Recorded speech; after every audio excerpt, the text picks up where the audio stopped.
بسم اللہ الرحمن الرحیم۔ السلام علیکم ناظرین، اللہ پر یقین رکھنے والوں کو میرے چینل پر خوش آمدید۔ مرد کی پسلی سے عورت کو بنا کے اللہ تعالیٰ نے مرد کو اپنی اس حکمت کا اشارہ دیا کہ میں نے اس عورت کی تخلیق فرشتوں کی لائی مٹی سے نہیں کی، میں نے اسے تمہارے جسم کے حصے سے اس لیے نکالا کہ عورت کا تقدس اور پردہ قائم رہے۔ فرشتوں کو بھی خبر نہ ہونے پائی کہ زمین کی لائی ہوئی کس مٹی سے عورت کی تخلیق ہوئی، یعنی عورت کے تقدس کی حد تو دیکھیے کہ فرشتوں سے بھی اس کی بناوٹ کا پردہ لازمی قرار دیا گیا، اور پہلی عورت اس مرد کی پسلی سے نکلی جس کی وہ منوکہ کہلائی۔ اب بات آتی ہے پسلی کی۔ عورت پسلی سے ہی کیوں نکلی؟ کیا ٹیڑھا پن وہیں سے ملا؟ نہیں، یہاں بھی حکمت سے خالی بات نہیں ہے۔ انسانی جسم میں دل اور بہت سے نازک حصے پسلی کے پیچھے چھپے ہوئے ہیں، یعنی پسلی ایک ڈھال ہے۔ اس نازک حصے کے لیے تو اللہ پاک نے عورت کو پسلی سے نکال کے یہ نہیں بتایا کہ عورت میں ٹیڑھا پن ہے، بلکہ اس عورت کو پسلی سے تخلیق کر کے یہ بات سمجھا دی کہ عورت وقت پڑنے پر ڈھال بن سکتی ہے۔ حضور پاک صلی اللہ علیہ وسلم صحابہ کی محفل میں جلوہ فرما تھے کہ ایک شخص حاضر ہوا اور عرض کرنے لگا، یا رسول اللہ صلی اللہ علیہ وسلم، کوئی ایسا مومن بھی ہے جو جہنم میں رہے گا؟ حضور پاک صلی اللہ علیہ وسلم فرمانے لگے، ہاں، ایک شخص ایسا ہوگا جو جہنم کی گہرائی میں 1000 سال تک رہے گا اور مسلسل اونچی آواز میں پکارتا رہے گا، یا حنان یا منان۔ ایک دن اس قدر اونچی بلند آواز سے ہی یا حنان یا منان کہے گا کہ حضرت جبرائیل علیہ السلام جہنم کے قریب سے گزرتے ہوئے اسے سن لیں گے۔ حضرت جبرائیل علیہ السلام حیران ہوں گے کہ یہ کیسی عجیب بات ہے، کوئی مسلسل یا حنان یا منان پکار رہا ہے۔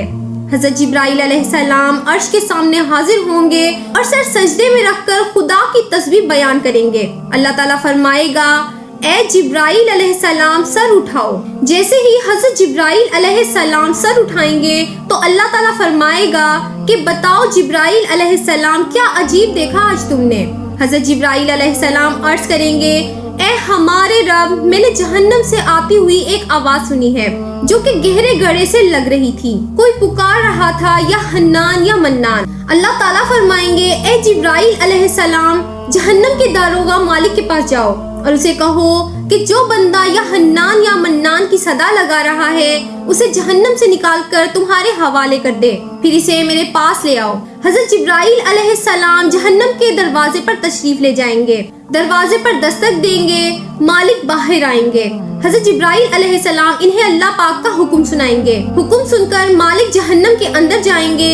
حضرت محمد صلی اللہ علیہ وسلم نے فرمایا، جیسے ماں اپنے بچے کو پہچانتی ہے، مالک ایسے ہی جہنمی کو پہچانتے ہیں۔ اس کے باوجود آپ یہ حنان یا منان کہنے والے شخص کو تلاش نہیں کر پائیں گے۔ باہر تشریف لائیں گے، حضرت جبرائیل علیہ السلام سے عرض کریں گے، اے جبرائیل علیہ السلام، جہنم نے گہرا سانس لیا ہے، اس لیے کون سی چیز پتھر ہے، کون سی چیز لوہا ہے اور کون انسان ہے، اس کی پہچان نہیں ہو رہی۔ حضرت جبرائیل علیہ السلام پھر اللہ کی بارگاہ میں سجدہ کریں گے۔